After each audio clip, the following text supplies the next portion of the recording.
What's going on, everybody? I am here for episode number 11 with my coach and mentor, Mr. John Meadows, who's been requested by a whole bunch of people. Even though I know a lot about John, there's a lot of things I don't, and a lot of things I'm sure you guys will be interested in as well. So we're going to talk some bodybuilding, we're going to talk some life, and we're going to hopefully get some of John's insight as to how to keep going strong in the bodybuilding world and life in general, because John has seemed to have figured out the puzzle. So everybody, John, why don't you say hello to everybody? Hi, everybody. Nice to be on here. You're kicking butt, man. I've been watching your shows, man. You're kicking butt. Honestly, I guess I'm a little numb on podcasts, and I don't expect them to be incredibly awesome, but yours are really cool, man. So I'm glad to be here. Honestly, I've been pretty happy with the feedback, and I'm trying to bring something a little different. You know, I know you've been around for a while, John, and you've seen a lot that's gone on in the industry.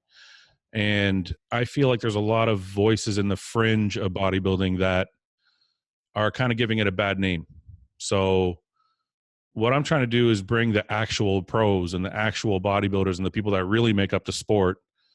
I'm trying to bring them to the public so that they can hear what bodybuilding really is, instead of these fringe voices that don't really represent us. Yeah, man, you got that right. And like the last four years or so, it's it's amazing what people believe. And there's a continual cycle, like, of new people coming into the industry. So they hear these loud voices that you're talking about, and they assume that's the norm and that's how it is. And it's like, no, that's not how it is. Yeah, I think it's because there's a void to be filled. You know, a lot of pros are scared to talk about certain things, whether it be PEDs or their own emotions or whatever. And I feel like if we're not going to talk about it, then there's nobody else for those people to turn to. So they turn to those fringe voices that are not representing us well. So I kind of feel like by doing this podcast and hopefully making the people that come on comfortable enough to talk about stuff, it will allow the public to see who we really are, instead of like these fringe people that don't really represent. Because personally, I feel like, okay, to me, bodybuilding is a lot like politics. So you have crazy people on the left and crazy people on the right, and in the middle you have the majority of people that aren't crazy and they just kind of all want to just be happy. And I feel like in bodybuilding it's the same thing. You have these crazy people that, you know, talk about all these crazy numbers of, you know, doses and what they're doing and all this nonsense. But the bulk of us just want to put on muscle and just want to have fun and just want to train. And I feel like the bulk of us are normal people that just love to train. So that's kind of what I'm trying to bring back to people, I guess. Yeah, so, man, anytime I have a chance to get involved in a training discussion, I get happy, because it has kind of become, I don't know, a foregone conclusion or whatever. Like, there's really not much thought into it. And back in the 80s and 90s, not to sound like the old guy, but our conversations were 90% around training. We loved to train, and, you know, you'd sit up all night Friday night, you couldn't wait to get up Saturday morning. Saturday morning was the big day. So Friday you'd get a big meal to eat, and you just sit there all wired up. You'd wake up Saturday ready to go crazy. And, you know, there wasn't any discussions on overtraining or anything like that. It was, man, let's push hard. Let's leave it all on the table. And I do think there still are a lot of people that do work hard, but that passion, to your point, gets kind of overridden by these other voices. And it doesn't matter how you train, doesn't matter how you eat, it's just all drugs and blah, blah, blah. Yeah.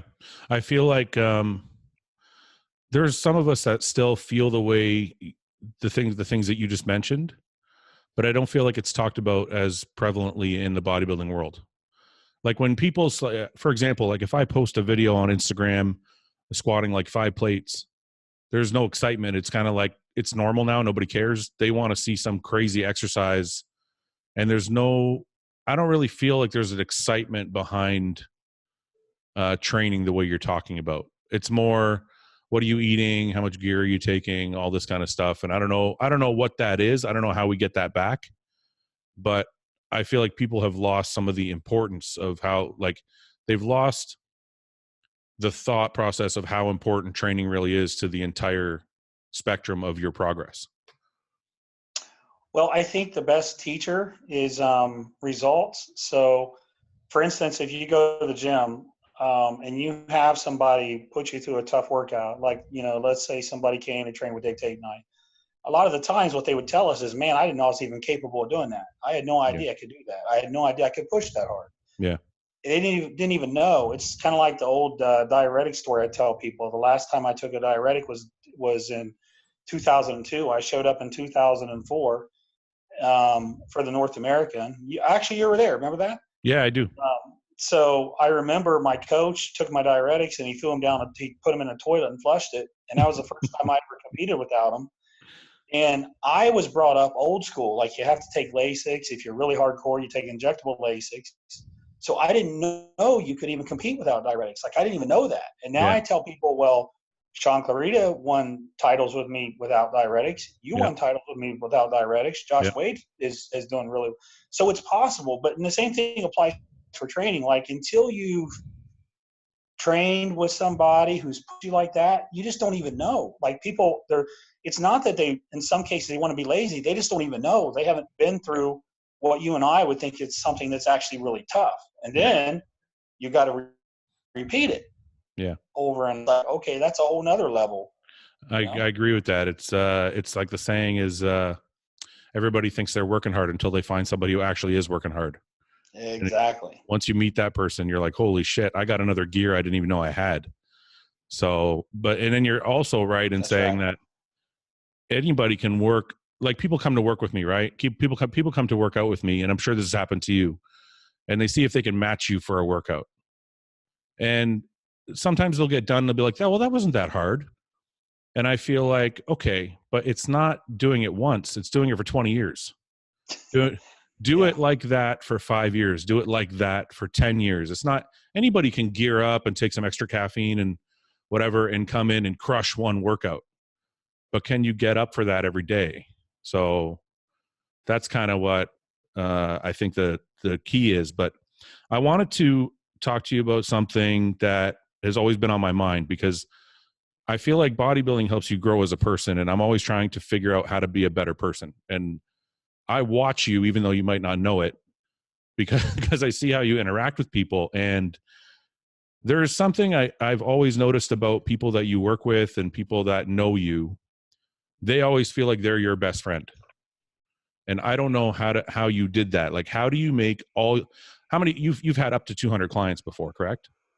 Yes. So how do you make 200 clients all feel like they're your number one client? Well, first of all, unfortunately, they don't all feel like they're my best friend. Well, not from what I've heard, but anyway, go on. Well, I think it comes down to, and this is, I think you probably know this about me. This is a good thing and it's a bad thing. I take some of the stuff probably a little too personal. And I'll give you an example. Like, I was really upset when Josh wasn't in the first call out this weekend. It really upset me. I care about how people do. I want to see them do well. Yeah. And I don't know how else to really explain it other than I genuinely care. I get really passionate about it. And maybe that just comes across in my communication with them. I don't know, Fouad, but I'm in the position to where I don't have to take clients. I haven't had to for many years. So it allows me to be a little bit more picky, and it allows me to work with people that I think I have a good connection with. Yeah. And a lot of times I think it gets me into trouble because I have trouble letting stuff go. And I get a little upset about it when there's other coaches that they'll just move on. Yeah. And honestly, sometimes I'm a little jealous of that. I'm like, man, I wish I could do that.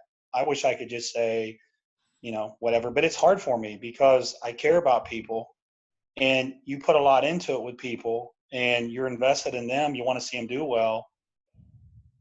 And, it's there's a lot of coaches out there like that. I have a lot of friends that are coaches that are like that too. Yeah. So, when I had 200 clients, if you polled them, they would not say that about me. Maybe there was a handful that did, but I don't think I was doing a good job. And, I was doing well financially, but you got to be able to look at yourself in the mirror in the morning. And when I looked at myself in the mirror and I had to ask myself, am I really doing the best I can? The answer is I probably am for some of them, but some of them probably need more. Mm-hmm. So I took a deliberate pay hit and I said, I'm going to cut my numbers way back. And I think probably 3 years ago, maybe even 4 years ago, I cut the numbers way back, and the experience with people started to be more what you're describing. It started to be better and better and better. So I kind of learned the hard way. And it was the same thing, Fouad, when I was at Chase and I was working at the bank and I was coaching people. It was really hard. I worked all day long, and then I got home and I trained, and then I got home and I had 40 clients at the time. Mm-hmm. So then I had my second job. And I knew, like, the people at Chase thought I was doing great, but I knew in my heart I could do better. The people that I was coaching seemed to be pretty happy, but I knew I could do better. So it was like, I got to make a decision. I want to be really good at something. So I left the corporate world and I started to do this stuff full time. And, I love business stuff. So as my other businesses have grown, I've got my clientele down even more. So that I can. Sorry, John, can I interrupt you for 1 second? Because we skipped over some really important stuff. So I have a question for you as a bodybuilder, like just as a man. How do you go from, you worked at Chase Bank, and from what I know, you were pretty high up there, correct? Yes. So, well, relatively speaking. So how do you go from, like, that's a really scary thing. You've basically gone from senior executive position, probably getting paid very well, to, you know what, I'm going to do this bodybuilding thing and I'm going to coach a bunch of people. And you were competing at the time too. So you're still trying to turn pro at the time. And you just kind of walked away from, a lot of people would think you were crazy to walk away from an executive position at a bank to coach bodybuilders. How do you, and you had a wife and a family. So how do you make that jump, such a big leap just based on passion? Well, it was tough, and it didn't happen overnight. And I had to do a lot of thinking, and I had to really think through the situation. It took me probably, I'm going to say 3 or 4 months. And here's what my thought process was at the time.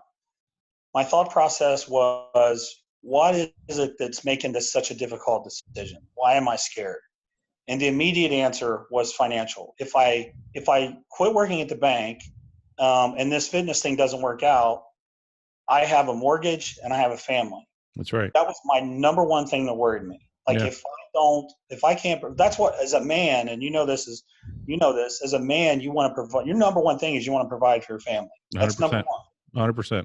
That's number one. Mm-hmm. So I identified pretty quickly what it was that was holding me back from making the decision. That was it, plain and simple. Mm-hmm. But then I had to put together a plan. Okay, well, what can I do to alleviate that? Like, how can I fix this? And I put together this plan in my head. I said, now how can I jump out into this fitness world and be respected and have people want to work with me and so forth? Well, so I went and I got a couple really high level certifications, CSCS and CISSN, mm-hmm. to add credibility. So maybe the people who don't know me will at least give me some credit. I'm not a PhD, but at least they'll give me some credit that I have done some coursework. Yeah. I had to have a website. I had to have some legitimacy to a business. Yeah. So I had my website built. And then I got those two things done. I said, okay, I have a home base now. That's what I always called it. I got to build my home base. That was the website. I got that. And then it was like, okay, now I had started selling programs in 2010, mm-hmm. into 2011. And listen to this. You probably don't know this. This mm-hmm. is what I used to do. Yeah. Every Sunday, I had a list beside me of all my clients, and every Sunday I would email them individually their workout routines for the next week. Holy shit. Do you know how long that took? That's why I said, holy shit. That's a long process, man. That's what I used to do. So I said, I've got to organize this so that I can scale it. I can't sit and send out 200 emails every Sunday. That's right.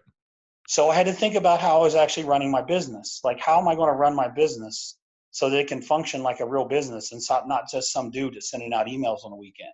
Yeah. So I thought about that. And then so I got those things addressed. And then there were two things left. So, okay, going back to the financial thing, it was the house. Yeah. So I had $200,000 in the bank at the time. And what I did was I was saving like crazy. Mary and I paid our cars off. We had no student loans. We had no credit card debt. So all the money that I made from those extra clients and also from work, and plus we were just renting her sister's house for $850 a month. Yeah. And she was also working back then. So we saved and saved and saved, and we saved up $200,000. Jeez. I owed $198,000 on the house. I still owed. Yeah. So I walked into Wells Fargo. I wired a payment to Wells Fargo. I walked into Chase branch and I wired a payment to Wells Fargo for $198,000. Oh my God. I walked out of the bank with $2,000 to my name. But you had a house. But I had a house. That's right. So as hard as I worked for that $200,000, it was gone. But I had this incredible peace of mind. I remember walking out of that branch just smiling. I was so happy. Yeah. Because I knew that, of course, you got to pay your taxes, but I knew that no matter how bad it got, my family had a roof over their head. Yeah. So then the last thing was, I thought to myself, why didn't I think of this earlier? Everybody loves me at the bank. I can come back anytime I want. Why am I making such a big deal out of this? Like, they'll hire me back. I have a very unique skill set at the bank, and they'll hire me back anytime I want. Yeah. So I gave them a 30-day notice. Now, in the banking world, when you resign, it's a matter of hours before they walk you out the door. They want you out. Yeah. I worked all 30 days. My last day was April 13th, 2012. Yeah. April 11th was a Wednesday, and it was my birthday, and I thought for sure they're going to give me cake and let me go home early. I worked all the way up to Friday at 5 o'clock. Can I ask, wait a minute, though. I just want to say, this goes back to my point about you and the way you make people feel and the way you treat people, because it's like you said, that bank would have threw your ass out, but you must have had a good relationship with every person in there, or else there's no way you would have been there for the full 30 days. I never saw that happen ever in all my years at the bank. Okay, I never saw somebody do that. Okay. I just want to tell people listening, you're going to notice a theme throughout this hour, because I've noticed it in my time that I've known John. This goes to everything in your life, in my opinion, that I've seen. You have a good relationship with people and you treat people the right way, and it seems to always come back to you. Because if we look at, if kind of we took a scope of your life the way I know it, right? It took you a long time to turn pro, and you've had some business dealings that haven't gone the right way, but somehow you always end up on your feet. So I'm like a cat. Like a cat. That's right. Like a cat. Well, okay. We'll get into that more later, but I just want to say how do you feel about the show me world that we live in? Because you must have been living on a real budget to be able to save $200,000. Like, you probably didn't have Jordans. You didn't have the Mercedes that you have now. How do you save $200,000? I can't even imagine. I can't save $1,000. I don't like, how did you do that? Well, man, we were living, like I said, our house payment was $850 a month, our rent. And we had like utilities, we had like cable. So you weren't going out to expensive dinners. You weren't doing any of that. No, nothing. No. But you were still bodybuilding at the time. Yeah, well, I guess that's an expense in itself, right? But I had really, like I said, we had no credit card debt, no car payments, no student loans, no nothing. Let me ask you this. At any point during the $200,000 saving period, and at any point before you left the bank, did your wife stop you and go, are you nuts? No, you know what? Here's one of the things I will tell you that people keep trying to tell me. Everybody keeps telling me, like, you don't understand that you are fairly popular and people tend to like you. And I still don't feel that way. I mean, I feel like I have good relationships with people, but I don't see myself as this guy that has 1 million followers that everybody like they're the mayor when they walk in. Like, I just still see myself as some dude that's done pretty well, and I do have some good relationships. But yeah, Mary's like, even Mary was like, you can do this. Like, you will be successful. Like, as hard as you work, you'll be fine. You know, but I still had some doubts in my head, but my doubts were all pretty much the financial part. I just wanted to make sure she was taken care of, my kids were taken care of. But so through all of that, see, I feel like that's something that's lost on people, is they don't understand that as hard as we work, I think without that support system that kind of give you that push to tell you they believe in you, to kind of give you the nod to like go ahead and go through with it, could you say that you would still be? I asked Justin Compton this question, and I think he answered it well. But do you think without? I mean, I don't want to say without Mary, but do you think Mary's influence has helped you along the way be stronger? Oh, no doubt, man. No doubt.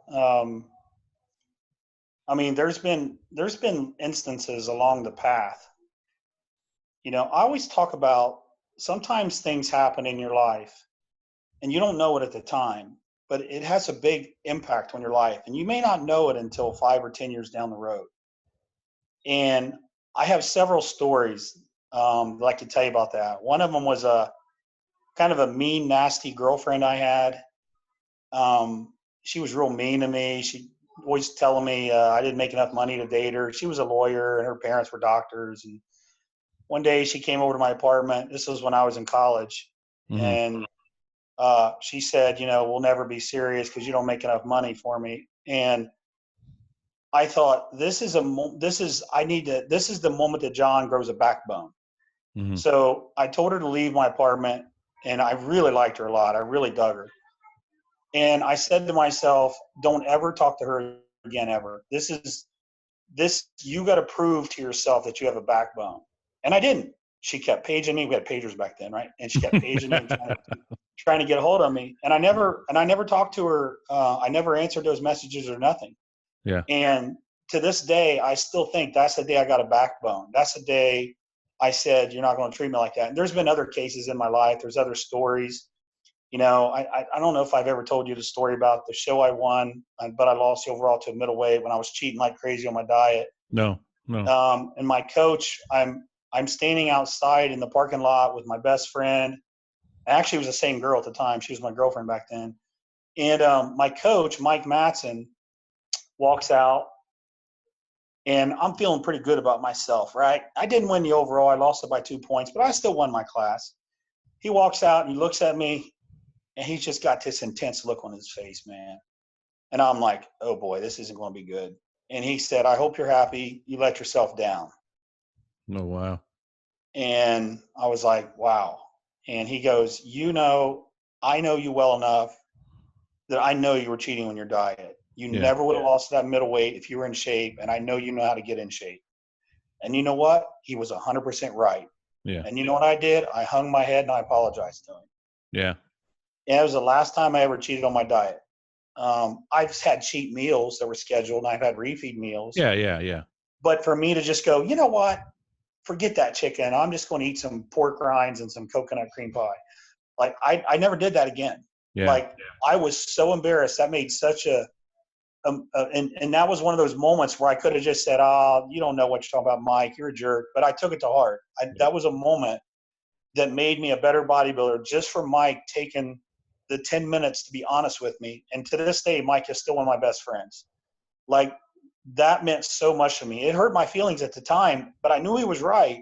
Yeah. And I respect the hell out of him for being honest with me. Can I ask you two things, but I want to ask you something first. Is there any way you can put your phone on something, because it's moving with you? Oh, let me let me go into the other room real quick.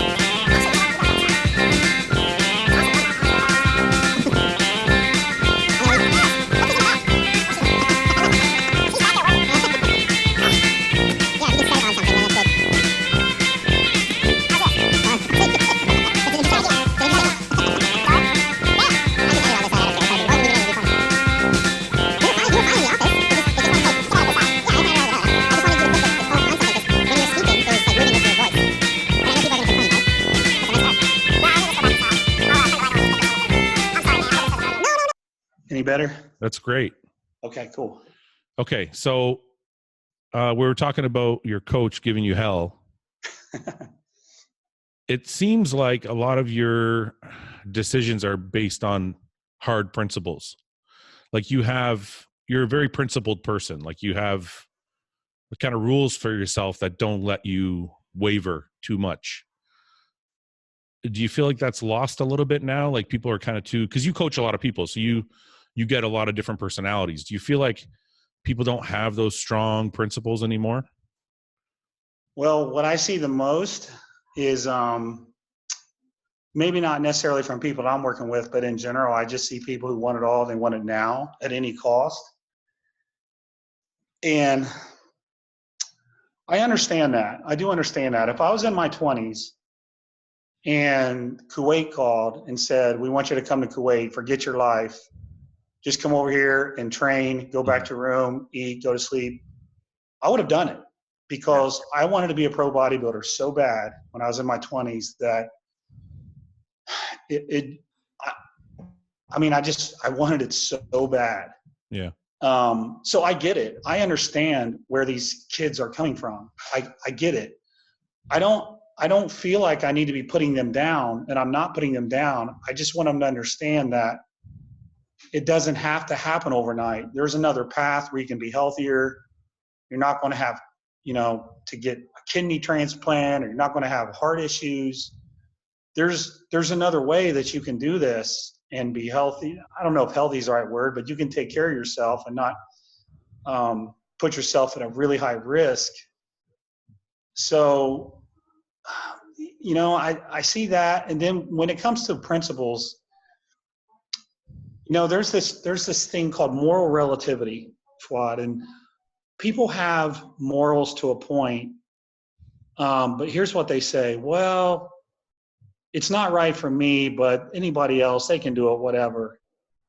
And people don't really tend to have any morals. It's just a free-for-all. They put it under this cloak of, well, it's not right. I don't want to judge anybody. It's okay to judge things I don't, this whole like child pornography. Yeah. Like I can judge that. Yeah. I'm not going to say it's okay for you. It's not okay for me, but it's okay for you. No, it's not okay. That's not cool. Yeah. And that's an extreme example. Yeah. But I think people have this moral relativism where they're afraid to take a stand on anything. They're afraid to have any beliefs. They're afraid to have any principles. They're afraid to hurt people's feelings. But I'm talking more about, I agree with you about that, but I'm talking more about your individual I guess this is what I'm trying to say. Let's take your example about cheating. You just decided one day, I'm never going to feel like this again. Yeah. And that was it. Yeah. Right. You decided one day, I'm going to save $200,000 and I'm going to pay off my house. And then I can do whatever sorry, Mark, I'll try and watch my language. And then I can do whatever I want. Yes. So those are hard principles. Like that's a decision. Like a lot of people make decisions, but they waver. Oh yeah. You mean like, I'll give you one that annoys me when people go to shows and then they don't come back for finals. Oh, but yeah, when the going gets tough, they just disappear. They fold. Yeah. And one of the things I always like to do when I was going to compete is I always told everybody, I'm going to compete at such and such show in 12 weeks. Yeah. Now, that's just my own way of putting pressure on myself. Did you ever know me to back out of any show ever in my life? No, never one time. Yeah. And when I make a decision, I know I'm going to follow through. Mm-hmm. I know I'm going to follow through. And honestly, I never wanted to let people down that were supporting me either. Yeah. That really played into my bodybuilding because I figured if Fouad can drive 6 hours to help me with a posing routine, the least I can do is give it my all. If people are driving 6 hours to see me on stage, if people are literally flying in from all over the country to see me to Arnold and other shows through my life, I want to give it everything I have. Like, I'm not going to be the guy up there on stage. It just looks like he's disinterested. He doesn't want to be there. I never could understand that mentality with people. I just don't get it. Like, there's one part of you that should be pride, like your own pride. I'm going to do my best because I'm going to do my best. But then there was this other part that was like, people believe in you, man. People support you. Yeah. Like you owe it to them to give it your best. So, you know, I may have never hit it perfect every time when I competed, but I was always in pretty good shape, I think. And Okay. But I'm sorry. I don't want to, I'm trying to get to a point here because I want to understand. I want people to understand because I feel like it's something very special that a lot of us, including myself, like you've known me, I've been wavering lately. Like there's been a couple shows I wanted to do and I was like, maybe I'll do it. Like last year, 2018 was a horrible year for me. I think we planned to do 3 or 4 different shows and I kind of kept backing out. I was like, I don't want to go with this one and that one. And I was embarrassed because I know you're a principled person. And I was embarrassed to tell you because I'm like, I'm sure I'm disappointing him on some level.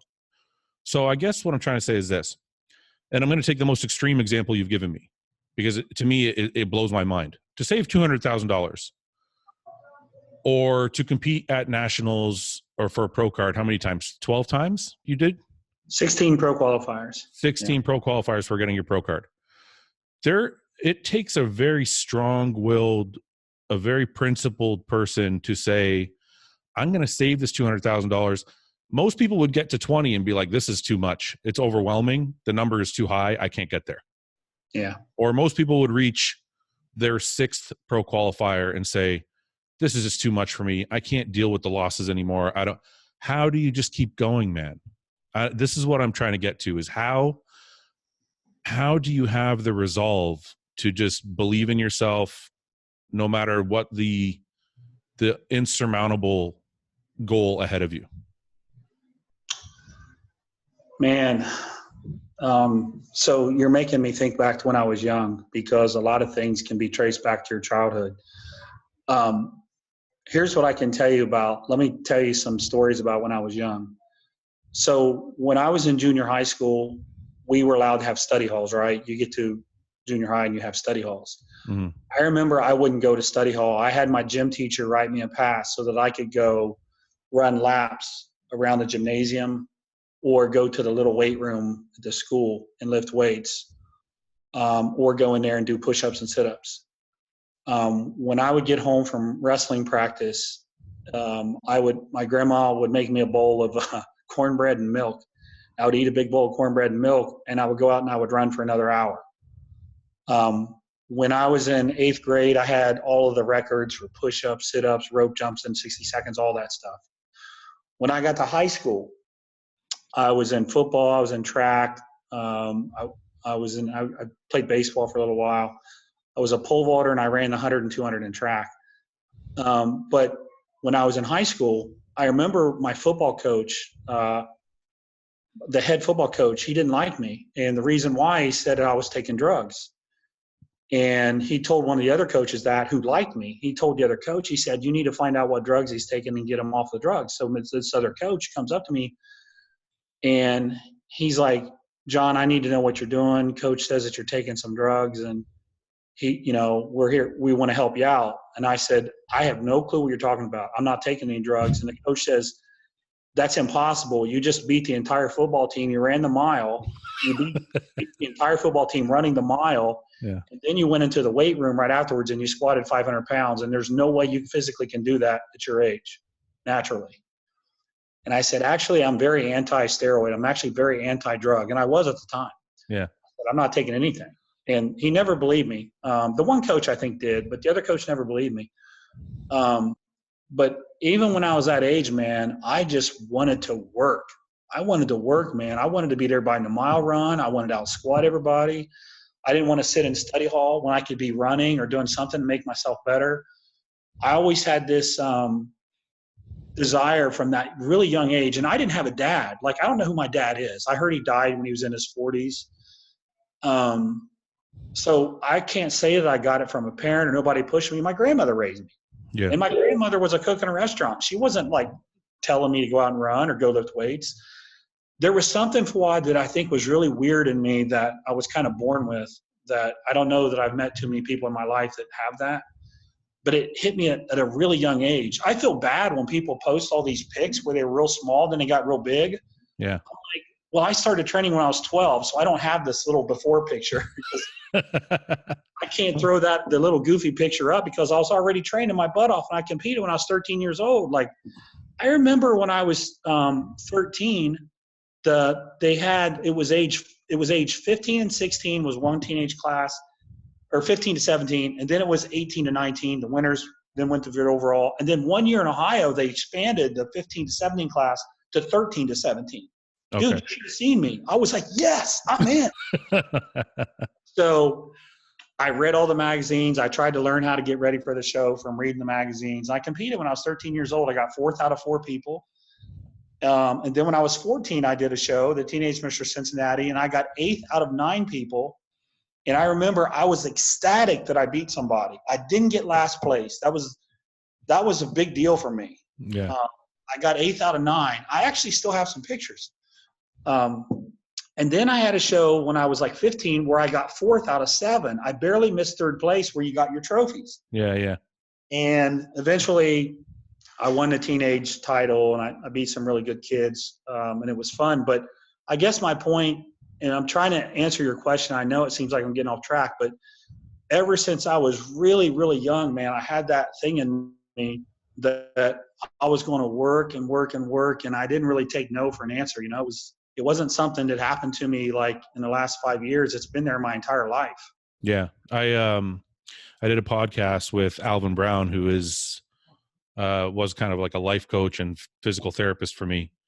And he said, I think what he was saying, I'm going to paraphrase, but he was saying, you know, work like you're already making $1 million, so that when you are making $1 million, it doesn't seem like work. It's kind of like, so that's kind of, I feel like what you're getting at is you're already giving it everything you could from that age. Now, the question I have though is that you haven't really answered, and I will leave it alone after this, but I just want to ask, was there not any doubts along the way when you were creating these massive goals for yourself? Well, the bodybuilding world, there certainly was tons of doubts. I did a 99 USA, 1999, 20 years ago, and I got 4th place. And I was like, well, shoot, this is going to be easy. I'll have a pro card before I know it. I'm sorry I'm laughing, but just thinking about, I know that feeling. I know that feeling. I'll tell you my story after, but it's crazy to think in 99 you're like, I'm going to get a pro card. It took you another 15 years. Yeah.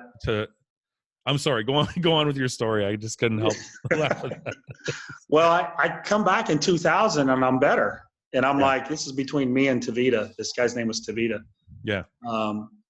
And I'm actually beside him in the lineup, and I'm thinking I'm beating him in every pose. But anyways, I got ahead of myself. Before that, we had to weigh in. Back then, they called the classes, and you got in line, and you weighed in, and you got to see what everybody looked like. So they called heavyweights.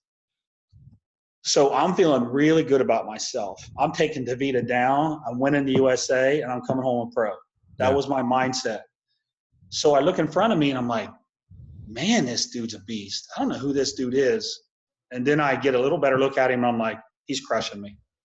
I'm already down to 2nd place. It was Branch Warren. No way. So, and then I'm like, well, I'm already down to 2nd place. So I look behind me, and I see Troy Alves. That was the first time Troy had been really chiseled. He was kind of criticized for having a soft lower body. Yeah. But Troy was pretty chiseled for that show. Yeah. And he looked amazing. And I'm standing looking at him. I'm like, I haven't even got on stage yet. And I'm already down to 3rd place. Mm-hmm.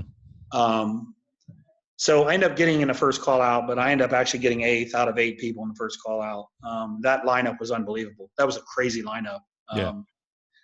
And then 2 years later, I came back to the Nationals. I thought I looked great. I was in the 2nd call out, but I did beat Sean Roden. So, hey, I've beaten Sean Roden as well. So we both. You and I, we're the uncrowned Mr. Olympia. That's right. If you talk about bodybuilding math, that's how it works. So I beat him, and he beat him, and he beat him. Yeah. But So, anyways, long story short, I kept thinking I think I got it, and I didn't. And then I had a couple years where I actually drifted off into the 3rd call outs, and that's when I was like, okay, I just don't have the structure. I may have the work ethic, but I just don't have the structure to be a pro. And I was pretty convinced that it was pretty much over. And then in 2005 is when I got sick, and it's when I lost my colon. And then I was definitely sure it was over. Mm-hmm. But what happened was, it's kind of funny how it all played out. I had diastasis recti. That's when your abs kind of pull away from each other. Yeah, yeah. I had it from all the surgeries I'd had. I had so many surgeries that I started getting incisional hernias, and the linea alba and the fascia tissue kind of melted. Mm-hmm. So my abs were going apart. And I got a surgery. Dr. Serrano hooked me up with this guy who could do special surgeries, and he sewed my abs together. And I was like, you know what? I just want to see what I would look like if I got in shape with my abs. Like, I just want to see what it would look like. I didn't have any intentions on getting a pro card. I was just like, let me just get in shape and see what this looks like. So I did a local show, actually, in Kentucky. It was kind of a regional show. And I actually lost the overall. I won my class, but I lost the overall. But I was super happy. I was like, you know what? All things considered, I don't look too bad. And then a couple more years went by, and my muscles just kept getting like that dense, hard texture to it. And I was like, you know, that might look pretty good on stage. I might actually be competitive. I had a good year in 2011. I gained a lot of muscle. In 2012, I got second place in Masters Nationals. And that's when I was like, okay, I can do this. So at the time, there were some people saying, well, John, you might be a good Masters competitor, but you can't compete with the young guys. Well, I didn't believe that. So I went and I did the 2014 Open Nationals in Miami, and I had a very specific plan. I knew that they were kind of going with young guys at the time. But I figured if I make the first call out at Nationals, then when it comes time for the Team U, they're going to say, oh, he's not just a good Masters guy. That dude was first call out at Nationals. Yeah, yeah. So I went and I got first call out at Nationals. And then when the Team U came, the plan worked perfectly. But, you know, and then as you know, I jumped straight into pro shows, and I placed in my first 3 pro shows I did. And, you know, I felt like I was going to be competitive. But to answer your question, oh my God, man, I mean, the last time I can only think of 2 shows that I did where I thought I'm going to win this. The Team Universe was one of them. But other than that, it was that 2000 USA where I got 8th. That's the only show that I thought I'm winning this, man. So what you're saying is, when it comes to bodybuilding anyway, you've always kind of had doubts, but you just push through.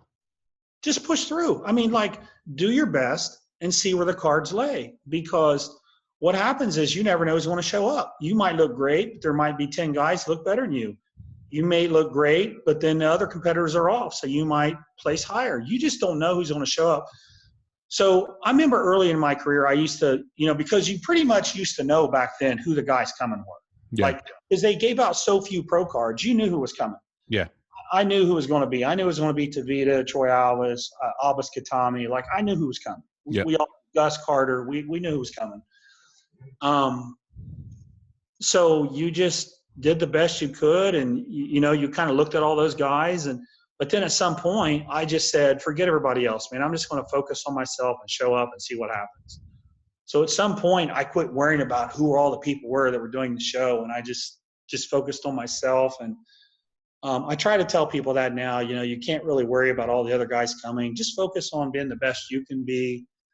And but for sure, man, I had a lot of doubts, but I said, I'm going to go out on my own terms when I'm ready to go. When my body starts going backwards is when I'm going to get out of it. Yeah. And I don't really think my body went backwards. So that's kind of what kept me in the game. Is I had a couple of high placings where they dangled a carrot. Oh, hey, look, John, here's a second place. Oh, here's another second place. Yeah. Oh, and just in case that wasn't enough, here's another second place. Yeah. To keep I've been through that too. So I have a question for you, because I guess I have one more bodybuilding question, and then I have a business question, but I want to touch on the bodybuilding question first, because I know you told me before it was like your ultimate goal. So you competed at the Arnold Classic in 2016? Yes. you told me competing at the Arnold's was your dream since you were a little boy. Yes. What is that like? Because I competed at the Olympia, but my dream was never my dream was never to be a bodybuilder. This kind of just happened. So what is it like to think about something from the time you're a kid and then have it kind of materialize? I put everything I had into that show. You know, you look back and kind of analyze what could I have done different. I put everything I had into that show. You and I used to talk and laugh about how all we were eating was egg whites and ketchup, and it was true. I mean, somebody asked me about that the other day because I think me and you were joking about it, and someone's like, and somebody took it seriously, but it is kind of serious. We were just on like egg whites and ketchup pretty much for like 16 weeks or 12 weeks. But yeah. Anyway, I'm sorry. Carry on. So I put everything I had into it. And if you remember when the initial list came out, I wasn't on it. Yeah. And I was really disappointed because I felt like the prior year there was only 3 pro shows left other than the Olympia. I did all 3 and I placed in all 3. Yeah. And so I was really disappointed. And then I found out that they thought I was applying for the Open. And I was like, no, I'm applying for the 212. So they let me in the 212. And I put everything I had into that prep, man. I dieted the hardest I've ever dieted. I trained to the point where I felt like I was going to be unconscious. You came down and we worked on my posing routine. And to this day, everybody says there's never that was the routine, one of the best routines they've ever seen. That was straight from you helping me. So I put everything I had into it. And when I got to the show, what happened, I remember we were backstage. We were like in this other room and they had us at the Arnold Classic. We were in the expo for prejudging. And I was feeling really good about how I looked. I thought I was in really good shape. And they brought us backstage and they were like, you're going to be on stage in 10 minutes. So we didn't have any time to pump up or anything. It was kind of a rush job. But having said that, I'm not blind, and I could see that most of the guys were considerably softer than I was. So I was very, very much thinking I'm definitely in the first call out, and I can't wait to see how I look next to these other guys. I know they've all won pro shows and I haven't, but I think when I get compared against them, I'm going to more than hold my own. Mm-hmm. So it didn't work out. They didn't even look at me. I got put on the side and they never really looked at me. So when I left prejudging, the big dream I had was kind of shattered. I felt like I had put everything I had into that, and I at least wanted them to look at me. And I was really disappointed. And then I came back for finals, and I have 2 aunts left on my side of the family. Everybody else has died. My 2 aunts, now you got to realize my 2 aunts are from my little small hometown. They're scared to drive outside of there. Yeah. You know, Columbus for them is like New York City would be for me. Yeah. So my aunts were there who I loved to death. I had friends that had flown there from all over the country. That I had people literally tell me I'm flying to Columbus to see that show just because you're in it. Yeah. And when I was standing on the side getting ready to go out and pose, I started to like cry. I got like super emotional. Yeah. And the expediter comes over and he said, man, just take a couple deep breaths. You look awesome. I guarantee the crowd's going to love you. Just breathe. Yeah. So I was trying to calm myself down, and the music started. And when I went out, I realized the timing was already off because I didn't realize how far I'd have to walk. Yeah. So immediately I shifted into okay, get the routine down, find a beat that you know, and just catch up. Yeah. So then once I did that, I was cool. And I could hear the crowd really, really cheering. And every time I hit a pose, when they cheered, I felt better. Yeah. I felt better. And I'm sure you've had this. Every time they cheer, you feel better. You get more confident. And then when I was done, from what I heard, like everybody says, that's one of the loudest ovations they've ever heard at that show. Yeah. So that made me feel really good. So that was the culmination. I would like to have placed in that show, but for my aunts to be there, for my kids to be there, all my friends were there.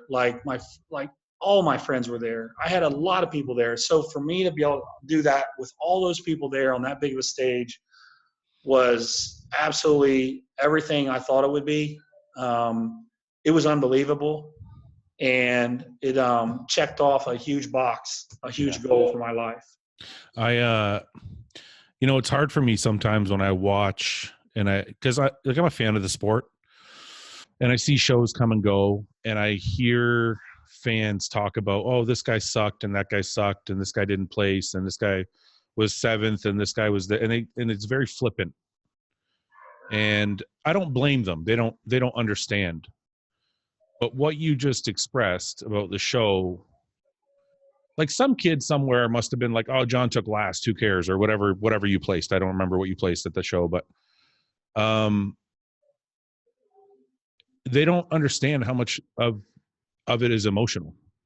Like you're talking about standing there crying before going out. Nobody knew that. I didn't know that. And it's very hard for me to watch someone. Like I saw somebody comment today something about Nathan Diasha being outside the top 6 at the Olympia, and they were saying it in a negative way. And I'm like, do you realize what you're saying? I'm like, if he's 7th place in the Olympia, that means he's 7th place in the entire world. Yeah. There's 8 billion people on Earth, and that guy's 7th. Yeah. And you're talking about it like it's some flippant, like he's shit, like he's crap, he's not. And I feel like people just don't understand the amount of emotion, not just the amount of work. Everybody knows there's work and there's training and there's dieting. And I feel like people don't understand there's an emotional aspect that comes with it, that it's, and I don't mean to sound like a weak person, but I feel like people should respect the effort that goes into getting shredded and standing on a stage like the Arnold stage, instead of being so flippant, like anybody who didn't win is not worth talking about. Yeah. You know what I mean? Like, I guess people need to hear more stories about how much just being on the stage means, so they can understand that even though this guy might have took 5th or 6th or 7th or whatever, this was the culmination of his entire bodybuilding career. Yeah. You know what I mean? That's a big deal. It was a very big deal, man. And I put everything I had into it, man. I was getting up and doing my cardio real early in the morning. I would get done, and I was taking my kids to school, and I would turn the car seat, I'd turn the heater on so I would sweat more. Come on, man. You know that doesn't do anything. I know, but I just figure if I get real hot, it might increase my temperature a little bit. So my energy expenditure might go up a little bit. I would take my kids to school, come back, eat, and then try to get, okay, now you got to go to the gym. And then I would train, I'd come home from the gym, and then that's when the battle started. That's when, you know how you're fatigued and you're tired. That's when it would start. Yeah. I want to ask you a couple more life questions, and then I want to see if we have time, we'll get into a couple just X's and O's, because I'm sure people want to pick your brain a bit, or I might just have to bring you on again. But there is a pressing question I want to ask you. So it seems like you've had a lot of struggles in bodybuilding, and then after bodybuilding, you decided to start a supplement company or get involved with a supplement company. And from there, now you own Granite Supplements. Now I skipped over a whole bunch of stuff, and I'm going to let you talk about what you want to talk about, but there was some setbacks there, just like there was in your bodybuilding career, and somehow you find a way to just keep pushing through.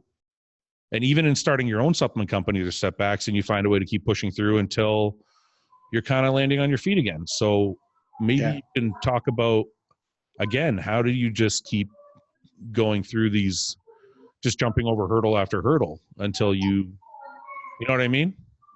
Yeah, man, that was tough. That was tough because I started a supplement company based on, I've always loved supplements, number one. Like, I have wasted more money on supplements. Probably 90% of it was wasted and 10% was actually good.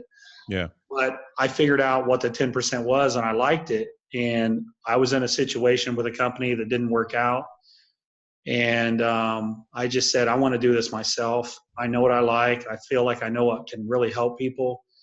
I just want to do it myself. And I dove in, and I had a really good first year in terms of the amount of revenue we did. We had an awesome first year. And then our second year was tough, man. I made some major mistakes. I basically hired everybody based on their experience.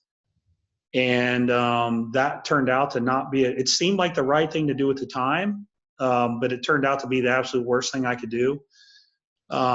Some of the people we hired, just point blank, I don't mind sharing it, didn't do any work. Some of them stole money from us. Setback after setback. And we were on the brink of crashing and burning. And we cleaned house. We changed our hiring philosophy. We said, we're going to bring in good people. That's it. Yeah. If they don't have experience, that's fine. But I'm going to have good people in my company, number one. Yeah. Yeah. So we brought in good people. A couple of new investors came in who were really, really sharp. Probably two of the smartest business guys that I've ever met in my life. Not probably, they are for sure. So these guys brought some talent that I don't have, that I really needed.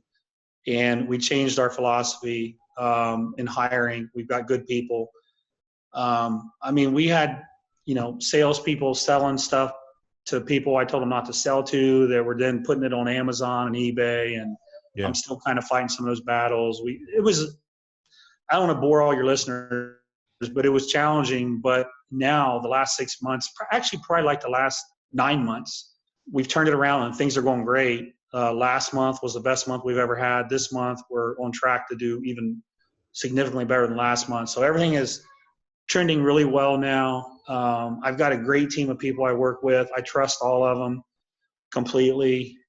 But for about a year, I woke up every day really frustrated. Like, I don't know how I'm going to make this work.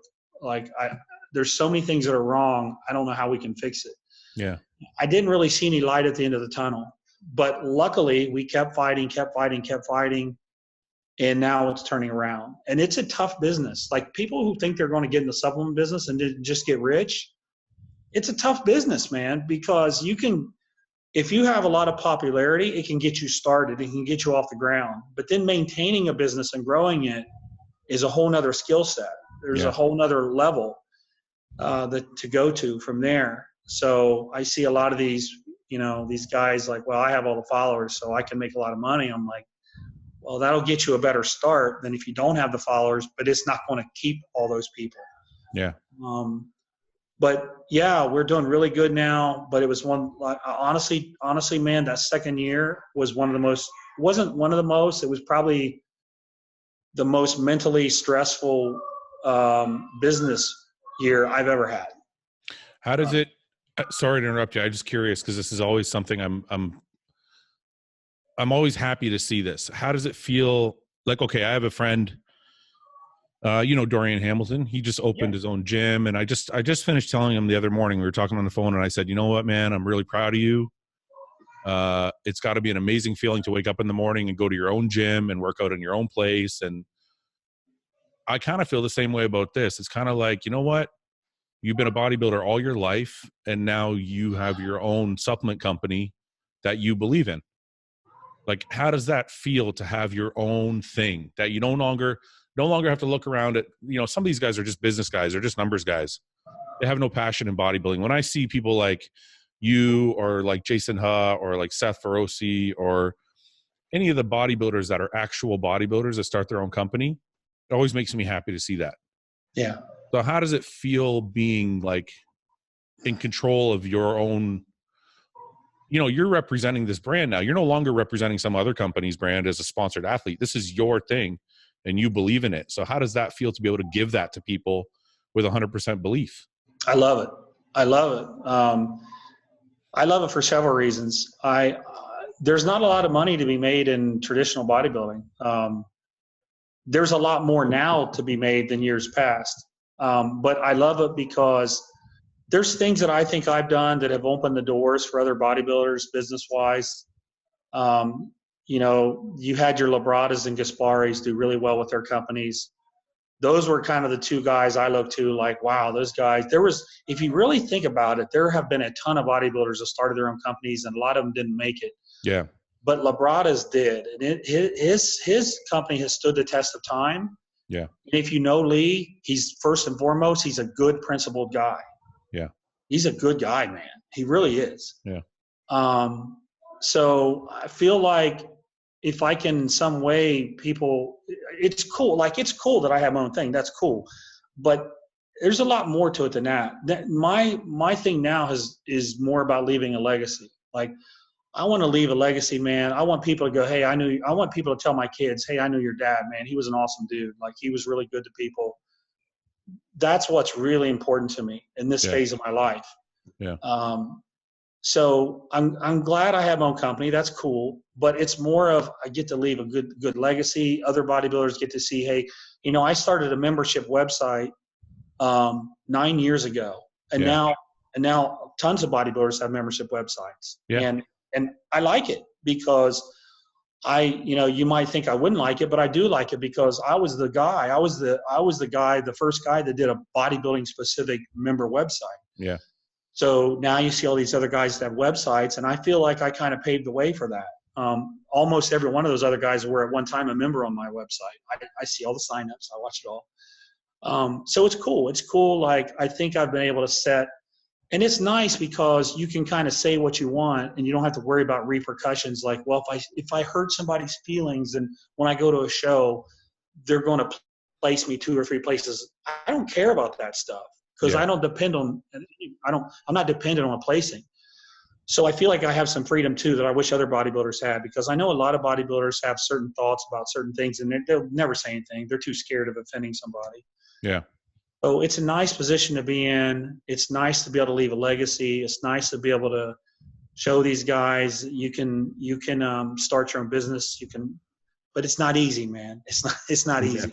No, I can imagine. A lot of people are like, man, you've done so well in bodybuilding. Like, how can I do it? And the first thing I tell them was, you got to realize the first at least 25 years, I didn't make a penny. Yeah. So how do you feel about that? And then they're always like, nobody wants to wait, man. Like, I don't know about that. I might be able to go for 2 months and not make any money, but 25 years. Yeah. I just saw today on your Instagram that you finally hit 200,000 subscribers on YouTube. So congratulations. Oh, thank you. I'm just under 30,000 because I haven't paid a lot of attention to it, and it's a lot of work. I mean, you said in your caption that you put out 4 or 5 videos a week, and I know you have somebody helping you, but it doesn't matter. That's a lot of work. It's a lot of content to be putting together and to give back to people. But my question is, you seem to be able to keep reinventing yourself. I mean, most people would just, like, the common question I always got from the average person as a bodybuilder was, what are you going to do when you stop competing? As if like the world's just going to stop, right?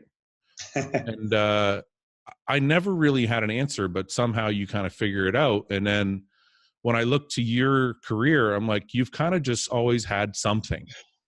It was whether it was, you were doing, like I said, you had 200 clients coaching, you do a lot of seminars, you have a membership website. Now you're doing like a really big push on YouTube. It's like you've always been able to stay with the times. I mean, you've been bodybuilding since the 80s.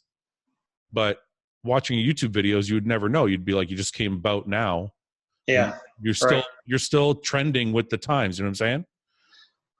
Well, what's interesting is when I go places and I meet people, when I have people approach me, the conversations always used to be, oh, John, I hope you get your pro card, or, hey, when's your next contest?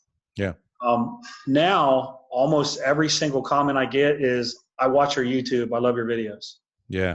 Almost every time. Yeah. I very rarely have anybody ask me, when I run into people now, very rarely does anybody go, hey, when's your next show?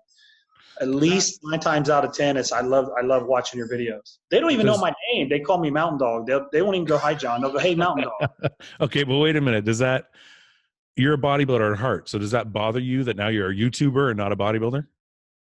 Not really, because I am bodybuilding on the channel. I am training hard and they get to see it. So I'm not doing a bunch of dumb stuff just to get views.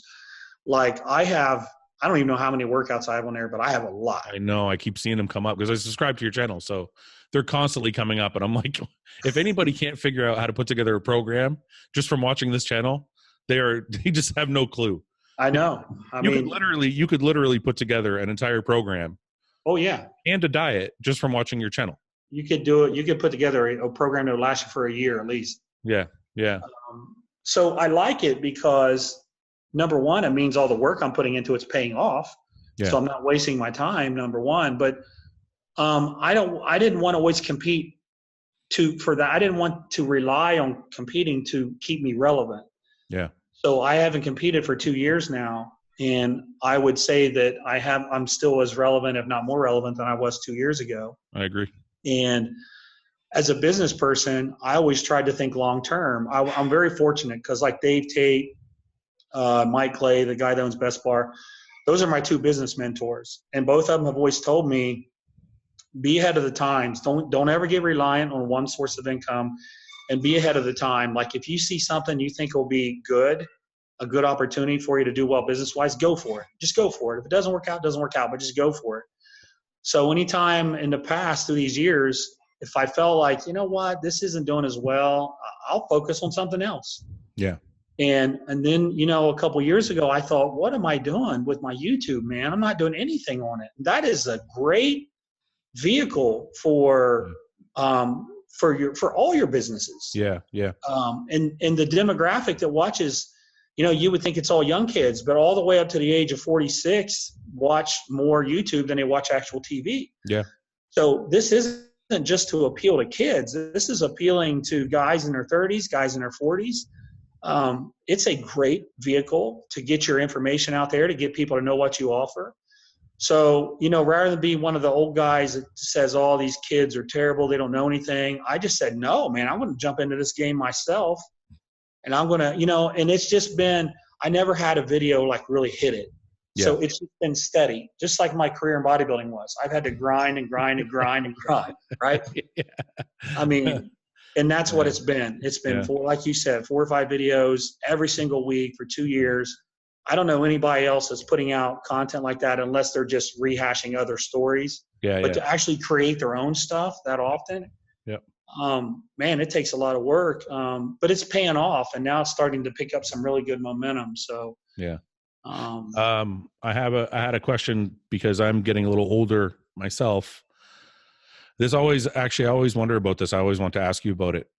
I know like some of your biggest lifts that you've talked about, like say, for example, like for those of you who don't know, John has squatted 5 plates for 25 reps. Yeah. I'm not going to say they're rock bottom, but it doesn't matter.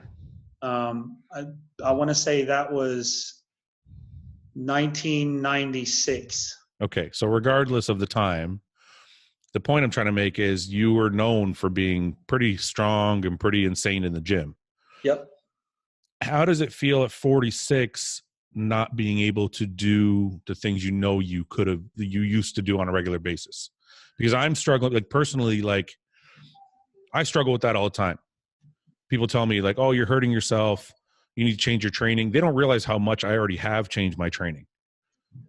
And I struggle with the fact that I used to be able to, like in the gym, I used to be an animal. And now I'm not that. I can't lift the way I used to lift. And how do you, one, is training still fun for you if you can't do those things? And 2, does it bother you mentally at all? Oh boy, that's a great question. So when I was getting ready for the 2012 Masters Nationals, on Wednesday before that show, I trained my legs and I squatted 405 for 20 reps. Wednesday before the Saturday show. Yeah. And the only reason I stopped is because I was afraid I was going to hurt myself. I was afraid I was going to pull something. I was really strong when I was 40, 41. When I turned 42, headed into 43, all of a sudden things started to hurt. Like if I did that squat workout, it would feel okay. But then the next day when I woke up, it was hard to walk for a day or two because my back hurt so bad. Yeah. Pulling a deadlift, I can do it, but the next day my back hurt so bad, I just wasn't even able to function. Now, you got to realize squats have all my life been my favorite exercise. Mm-hmm. You know, I always liked the little junior version of Tom Platz. I just love squats. Yeah. So when that was taken away from me, it hurt. And not only that, then my chest strength started going down. I used to do 315 for 15 on the incline. Yeah. Then that started going down. And that's my second favorite exercise. Yeah. I enjoy rack pulls. Now I can't do rack pulls with more than 3 or 4 plates, or else my lower back will hurt so bad I can't take it. Mm-hmm. So I've watched all my favorite lifts, like I can't do them anymore. So I've had to find ways to work around it. Like on the squats, I might use a spider bar. The bar is not sitting right on my spine, so I'm decent. I'm okay. Yeah. So I've had to find ways to work around it. But for a couple years, it was really, really, really frustrating and hard for me. Yeah. And then I'm looking on YouTube, or I'm looking on Instagram, and I'm watching what Jordan Peters has done, and I'm watching what all these guys are doing, and I'm mad. I'm like, I can't do that anymore. Yeah. And it just makes me madder and madder and madder. And then, but I just can't do it. And then I think to myself, you know, look at the guys who were really good, who trained with that style, and they didn't change. They ended up tearing their body up. Yeah. You know, like Ronnie Coleman. You know, Ronnie's the best bodybuilder of all time, but he never really adapted. And so I'm sure that had a negative impact on his body. And I just thought, I just don't want to hurt myself, man. I got kids. I want to be able to move around. I don't want to be in that position where I'm nearly crippled. Yeah. So I've had to adjust my training style. And the thing is that I still love to go crazy. The last month, actually, I've been just busting my butt the last month, man. I mean, I've been working hard. I've been really pushing hard. Yeah. And I don't have any shows or anything. I just love it. Yeah. I think that's the common misconception is people are always asking me what motivates you and what makes you go to the gym and what does it, and I'm like, I just want to. I don't think they get it that you just want to. You just want to, like, I don't want to sit at home. I miss when I can't go to the gym. So I think that's the thing people don't understand. And I think that's kind of what you're talking about is right now you're feeling really good because you love being there. Yeah, I've been going hard, man, and I love it. And can I go as hard as I used to? No. But I can still go really hard. I can still load up a hack squat with, 6 plates and go rock bottom and do my reps and then walk over and do another exercise. And, I mean, I can still really push myself hard. So I think that's the feeling I really liked. And I think going back to our discussion about when I was a little kid, I think that's what I really like. It's just knowing that I'm pushing myself. Yeah.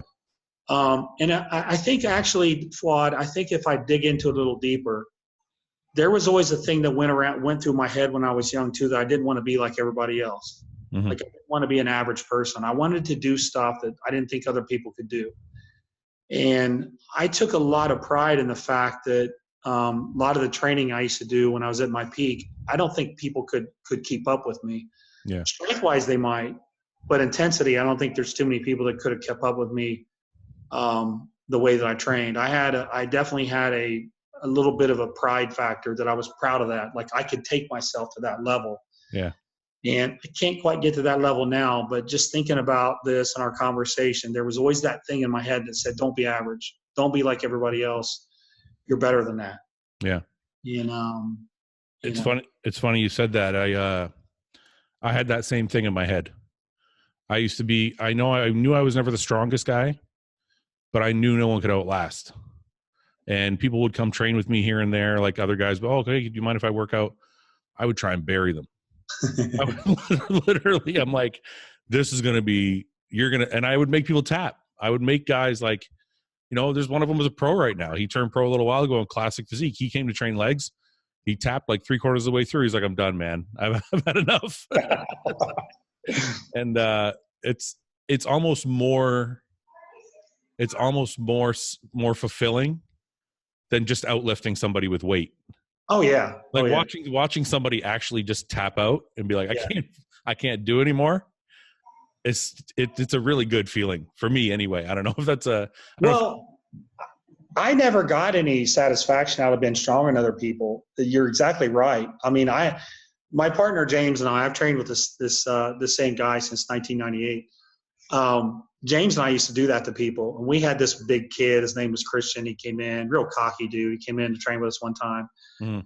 And we put him on the leg press. And I remember James and I, we were like, no, we're going to go first because you got to match what we do. And I remember we were up to 900 on the leg press. Yeah. And I remember thinking, I could probably do 15 of these. Yeah. And so James and I look at each other and I said, what do you think's impossible? Like, what is it? What's throw a number out that there's no way we can do it? He goes, 40. There's no way we can do it. So I was like, all right, we're doing a set of 40. Yeah. So I do my 40. James does his 40. The other dude, I don't know what he got to, but he didn't get to 40. He kept trying. He would do a rep and he'd rack it. Then he would do 2 reps and he would rack it. This was a big kid. He was 300 pounds. Yeah. So he gets done with a set and he passed out. He racks it and he's laying on a leg press and he just passes out. And so James and I look at him. We're like, hey, dude, he's out. He's literally out. He's unconscious. Yeah. I'm not sure how that works physiologically. So James and I just kind of laughed and we went into the other room to do our leg curls. That was back when we did leg curls last. So we're in there, we do all of our leg curls, and he comes stumbling in there and he goes, what happened? You passed out, dude. So that's funny. Yeah, no, you know what? It seems like, and that was always the one I would test people with too. It was always the leg press, sometimes the hack squat, but it was always the leg press because most people never do more than 8 to 10 reps on legs because they like to load the thing up and they'll do like 8 reps and they'll walk away. And I always do sets of 20. So I would have like 13 or 14 plates on the thing doing sets of 20. And that's actually when that kid tapped. Was we were on the leg press. He's like, I can't do it. I can't do it. And I think you actually tried to test me when I came to train with you because we were doing sets of 30. And I'm not used to, I think the first time you did sets of 20, which was no big deal for me. And I think you realized that. The next time I came back, you were like, oh, we're doing 30. I'm like, okay, he's trying to bury my ass. I'm going to do 30. So I know the leg press seems to be the truth teller. It just kind of sets the men apart, I guess. Yeah. We've been on for a little while. I wanted to hit some X's and O's with you because sure, I'm sure people wanted to hear your thoughts on, various things, but I don't want to keep you on. Do you have 15 minutes, 10 minutes? Yeah, absolutely, man. Absolutely. Okay. So let's touch on a couple quick things. I want to just do some quick hitters, short answers, and that way people can get some Q&A out of you. Cardio. I get this question all the time and I love your answer on it. So I want you to respond to people. What is the best form of cardio and what is the best time of day to do cardio? Well, I mean, okay. So first of all, I look at cardio as nothing more than something to burn calories. It's not magical. And in fact, if you look at your total energy expenditure, you've got 4 things to make that up. Your basal metabolic rate, the thermic effect of food, right? So how much calorie burn you have from eating carbs or protein, your NEAT, that's the non-exercise stuff. That's just walking around, fidgeting and all that stuff. Yeah. And then actual exercise. And probably about 70% of it is just your basal metabolic rate. Probably only 5% of it or so is the thermic effect of food. So there's 75%. Probably 15% maybe, you could probably argue this, is NEAT. It's just keeping active. And probably only 10% of it's actual exercise. Yep. So cardio itself isn't some kind of miracle solution. It's just a way to burn calories. But it is a way to burn calories.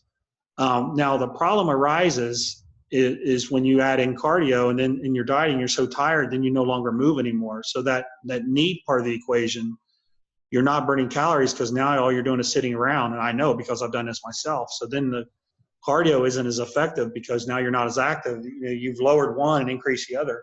Yeah. But cardio to me it's just a tool to increase your energy expenditure to get you in a deficit so you can burn body fat. And, people have all these debates about fasted or not fasted. I like to drink some aminos when I do it, but that's just because they taste good and it gives me a little liquid. Yeah. I can't imagine eating a meal and then doing cardio. Like, I just can't imagine having a meal and doing cardio. It just wouldn't feel good to me. I'd rather just get up and do cardio and drink some electrolytes and some aminos personally. Yep. But then, the way I look at the HIIT and the steady state stuff is you could do either. They both don't burn calories. You just have to understand that the HIIT stuff is more like a real workout. It's more like an actual, like you're training with weights, the style. Yeah. So it's going to impact your recovery. So if you're deep into the prep and your recovery is taking a hit, then you've got to be really careful with HIIT because it's compromising recovery. And if it's keeping you from training hard in the gym, your physique is going to suffer. If someone's going to do HIIT cardio, hey, that's fantastic. Go for it. But do it when you're early in the diet, when you have energy. Yeah. And then as your deficit gets bigger and bigger, your cortisol levels are up. I mean, there's all kinds of stuff going on. There's all kinds of stress. Ease back, man. Then just do the list cardio. Then just go out. And what I like to do is I like to walk outside. I like to feel the fresh air. I like to mentally get myself motivated for the day, think about the day.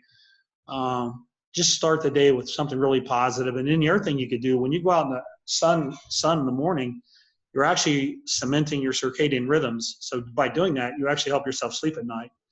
But anyways, I like to just get outside, man, just walk fast at a good pace, feel the cool air in the morning. But does that answer it? So I just want one more part of that. It doesn't matter if I'm doing the step mill, the elliptical, the treadmill. It doesn't matter, right? It's just about heart rate.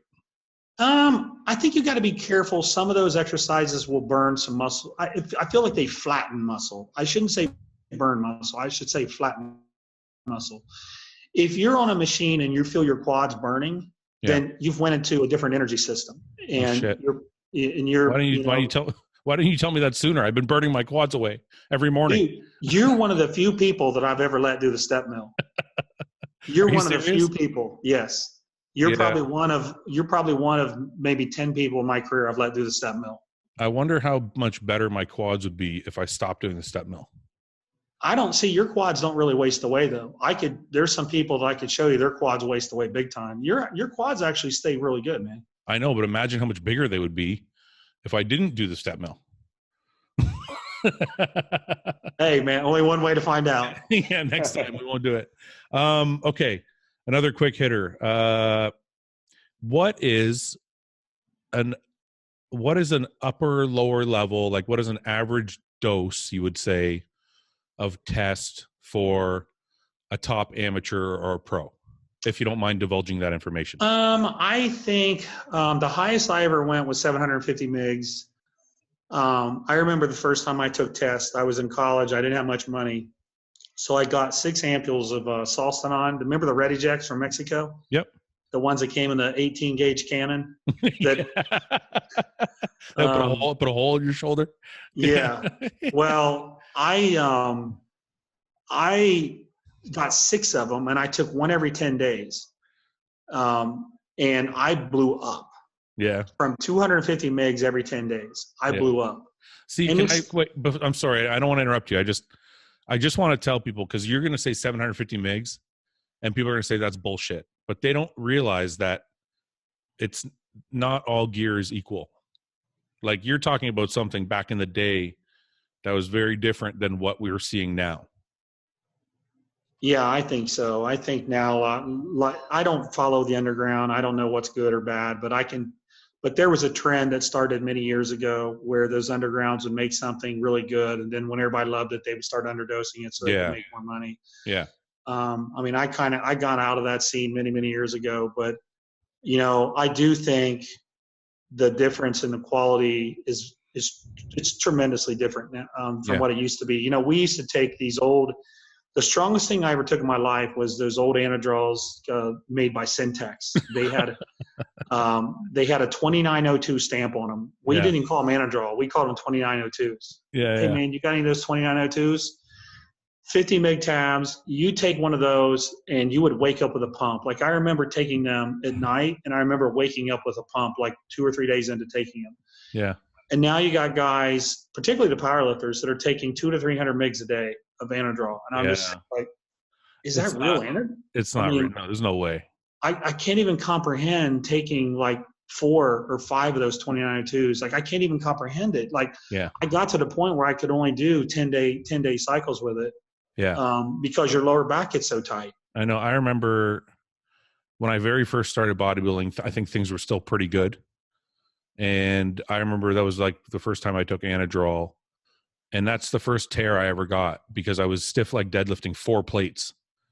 And that was only my first year of bodybuilding. So I don't know where all that strength came from. It had to have been that Anadrol. Oh, it's crazy. Yeah. And then there was a period where, and I think this is part of the underground scene you're talking about, where all the Anadrol did was make me watery and ruin my appetite. Yeah. I never got the strength gains from it that I got previously. And I don't know what they did to it or whatever, but I never took Anadrol again after that. Yeah. So, yeah. Well, it's yeah. I mean, I think 750 mgs is a great dose. I think, you know, people take a gram, you know, whatever. I know a lot of the guys now take 2 or 3. I think that's a little excessive, but hey, man, to each their own. I don't know anybody taking 2 or 3. I don't. And I don't know, maybe obviously you have more exposure to it. Most of the guys I know live in the 1250 to 1500 range. It seems to be the sweet spot for most guys. I think there was a period in my career where there was like I did a kind of a trial period where I tried to go up to 2. Yeah. And all it did was make me watery and give me more acne. And I was like, this isn't beneficial. And I came back down. I actually noticed better results. So I live in that 1250 to 1500 range myself. Yeah. I think that's probably the most common. I would agree with you. Yeah. The higher doses than that, those are outliers. I didn't want to make that sound like that's normal. That's, I would say the 1,000 to 1,500 is what I would consider probably standard. I'm just trying to give people some real information because, you know, there's a whole bunch of there's Facebook groups and there's YouTube videos and these guys are out there saying that we're 3,000 and 4,000, and I'm like, okay, I don't know where these numbers are coming from, but some kid's going to try this and it's not going to end up well. No. So I'm just trying to put out some real information for people, but. Okay, let's touch on food because food is extremely important. One of the things I love about you coaching me is that, and you do somewhat of an if it fits your macros system. I don't know if that's only with me, but I don't mean it the way it's generally taken. I mean it, you do it in a way like you seem not to care if I want to eat cream of rice or if I want to eat oatmeal or if I want to eat egg whites or if I want to eat fish.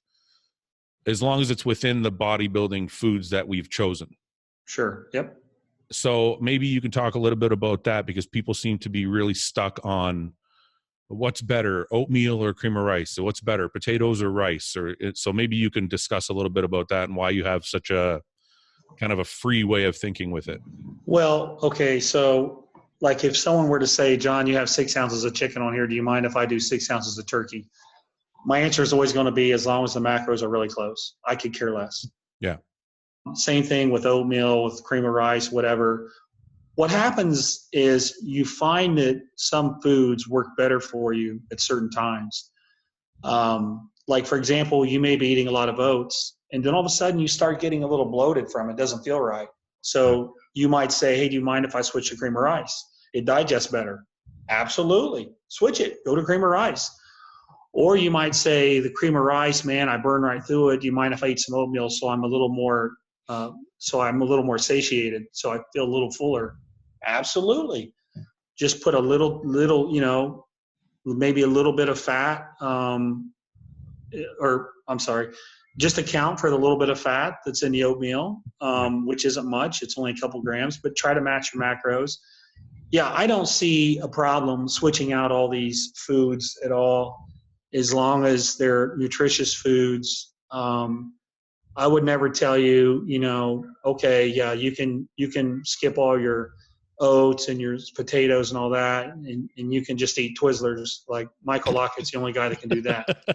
Michael Lockett can get away with anything. Oh, I love Michael. He's an awesome dude. But as long as as long as guys and ladies are just using good common sense, I don't see any problem with foods at all. In fact, I kind of like the variety. Yeah. But they do have to be on the ball with the macros. Like you can't. But you're talking from a select group, right? Like we're not talking about. I am. You would say like, the standard bodybuilding foods that are in a prep, like oatmeal, cream of rice, potatoes, rice, sweet potato. Those are generally your carbs, right? You're not talking about white pasta and like all this other shit, right? I mean, even pasta, I don't even really have a problem with. But not pasta sauce. I didn't know I could eat pasta and pasta sauce during my diet. I get a feeling you're trying to really switch your diet up here on me. Yeah. I actually put pasta in a lot of people's diets. Okay. Let me ask you this. Yeah, go ahead. What did you think when you realized I was eating 4 tablespoons of ketchup with every meal during my prep? That's a lot of carbs. But you know what shocked me the most about you? Is when we were at that seminar in Canada and you told me how much equal you put in your coffee. Don't tell people that, man. I'm going to get bombarded with DMs from people telling me that I'm going to have cancer tomorrow or some shit. Because, all right, I eat a lot of sweetener. We're going to divulge it now because John let the cat out of the bag. Yeah, I use a lot of Splenda. Or Splenda, yeah. Splenda in my coffee. I have like 2 or 3 depending on how big the coffee is. Oh, no, you said more than that. No, what you're remembering is the amount for the day because I put 3 or 4 packets in my cream of rice. So if I eat like 3 cream of rice meals, it's like 12. That's 12 packets for the day. And then if I have a couple coffees, now I'm at like 16 packets for the day, right? So oh boy.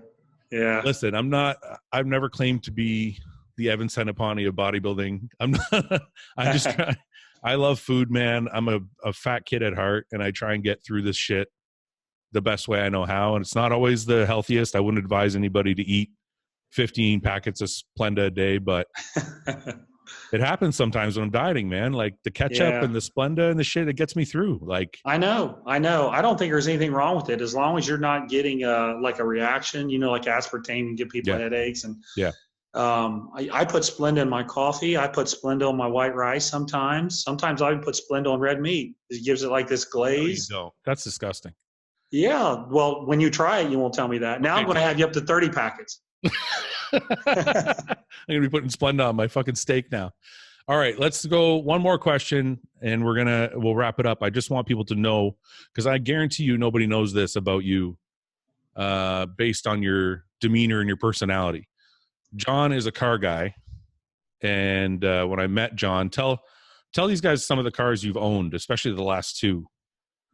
Well, I have an AMG C63 right now. Before that, ship. What's that? That's a rocket ship. It is a rocket ship, man. Yeah. It's a fun car, man. It's really before fun. That, what did you have? Before that, I had an AMG E63. Also, an even more of a rocket ship. Yeah. And then before that, I had. You also had a big ass Hummer. I had a H2 Hummer. I had a navy blue convertible Corvette. Did you really? I never saw the Corvette. That was back in the mid 2000s. Yeah. What else have I had? You know what's funny? You're not an ego-centric person, and you're not like a showy person. What's the deal with the cars? Because I would never pick you for a car guy. I think I got spoiled by just having one nice one. Like the first 3 cars I got were all $500.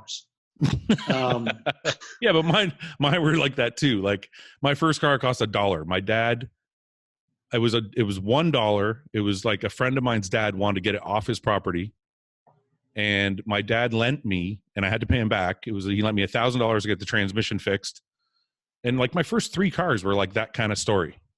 Yeah, but I still never pictured you because of your personality. You don't seem like a E63 kind of guy. Yeah, that surprises people. So, okay, I'm going to teach you something else about me. This is the Iron Sheik, by the way. Okay. So I'm going to teach you something else about me. I used to build car stereos when I was in college, and I used to be really good at it. sound systems. Yeah. And I had a $500 Chevy Cavalier station wagon Holy that shit. I built out with 412s and Hyphonic subs and a Sony XEC 1000 electronic crossover and Rockford Fosgate this and blah, blah, blah, blah, blah, all that. I had all that shit. Yeah, dude, I used to be so into that, man. Yeah. But you used to build it yourself. I built it myself. I knew how to do ported enclosures, sealed enclosures. Holy shit. I used to know how to build all that stuff. I'd go to the wood place and get the particle board and get the silicone. And put the gray carpet on top of it. Put the carpet on it. Yeah, dude, I used to do all that. And I was getting exposed to really nice vehicles, and I didn't have the money to have a nice vehicle, so I got an old vehicle, and I just put a crazy sound system in it. So you were the guy at the light with the bumper that was rattling. Yes. That was annoying everybody around you. Yes. That was me. That was me too. Yes. So that's where the car thing comes from. You were always around them, so you had to get one. Yeah. Then I got like an Infinity. I can't even remember what it was called, a G something. And I really liked it. But I always did like Corvettes. Yeah. And I got to one point where Mary and I were living really far below our means. We had plenty of extra money. So I got a Corvette, and I really liked it, but it rode really rough. Yeah, they are rough. It beat me up. Yeah. And then I was always thinking, man, I love those Hummer H2s. So this was back remember when the gas prices were really, really high? Yep. None of these car lots none of them could sell their Hummers. I know. Because nobody wanted to. So I was driving down the road here in Columbus, and I was driving and I saw a navy blue Hummer, which was exactly what I wanted. A navy blue Hummer with tinted windows. It was exactly what I wanted. So I pulled in, and he had 39,000 on it. Yeah. And I looked at it, and I said, how long has this been on the lot? He goes, it's probably been here almost a year now. And I knew that they couldn't sell Hummers. So I said, give me your best price and I'll think about it. He said, he pulls out his paper and he goes, 29,000. I was like, what? You take 10,000 off? Yeah. I said, well, let me drive around the block. So I drove around the block. I came back, wrote him a check, said, I'll take it. That was it. And then when I had the Hummer, hey, those things, the turning radius on those things is insane. Like you can turn. It's like driving a yacht, man. But you can do a U-turn on a little street. It's amazing how those things can turn. It's good. It's a good radius. It's a great radius. It's amazing. I would have expected it to be like turning a boat. Oh no, it was easier to turn that around than the Corvette in a street for sure. Not even close. Yeah.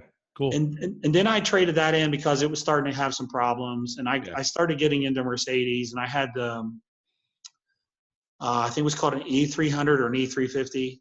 Mm-hmm. Really comfortable, the most comfortable car I've ever rode in ever. Yep. Not really fast or anything, but just straight comfort. Yeah. And I was always wanting the E63, which was probably a little bit out of my price range, and so. This all goes back to you, actually. This is all your fault. This is my fault. This is your fault. Okay. So I said, okay, here's what I'm going to do. If I place it to Arnold Classic, I'm going to get an E63. So. Oh my God. I think I remember that. Okay, go on. I'm sorry. Yeah. So I was like, I'm going to get an E63 if I place it to Arnold. So I don't place. And the guy calls me and he's like, did you place? And I was like, no. And he's like, well, should you have? And I was like, yeah, I should have placed. That's good enough, right? I said, that's good enough. So I went in and got it. After the Arnold Classic, I went in and got it. So, well, that's good. That's good, man. I love that car, actually.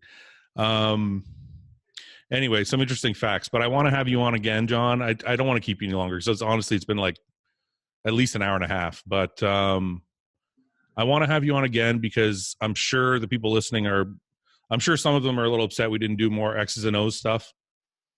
But this podcast is more about, I think it's more about just getting to know the people that are on.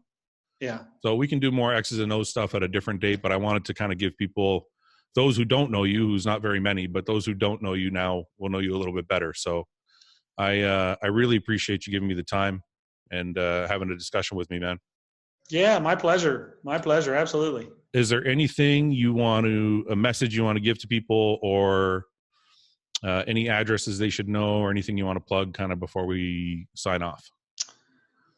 I mean, I've got the website, mountaindogdiet.com, and I've got my YouTube and Instagram, which is Mountain Dog One. I have a membership part of my website where I've got 10 years worth of information on it. The international seminars I've done are on that. And I mean, it's $20 for a month with all that stuff's on your website? Not all the seminars. On the membership. There's a ton of information on there. I had no idea. Some of the Swiss seminars are on there. Yeah. And it's not just me. There's stuff from me. There's stuff from Serrano. There's stuff from all kinds of people. Scott Stevenson's got a bunch of stuff on there. Yeah. It's a massive collection of information, and it's like $20 for a month. And when people sign up, they're amazed at what's on there, but you don't have to keep it going if you don't want to. I can't imagine you getting through all the information in a month, but yeah, I don't think that's even possible. But if people take a look at that, that's part of how I make my living. And obviously check out Granite Supplements. I would appreciate that. And that's it. Okay. Until next time, I will have you on again. Hopefully we'll do some more X's and O's stuff, but I appreciate you coming on, John, and we'll see you again soon. All right. Very good. Thank you, John. Yes, sir.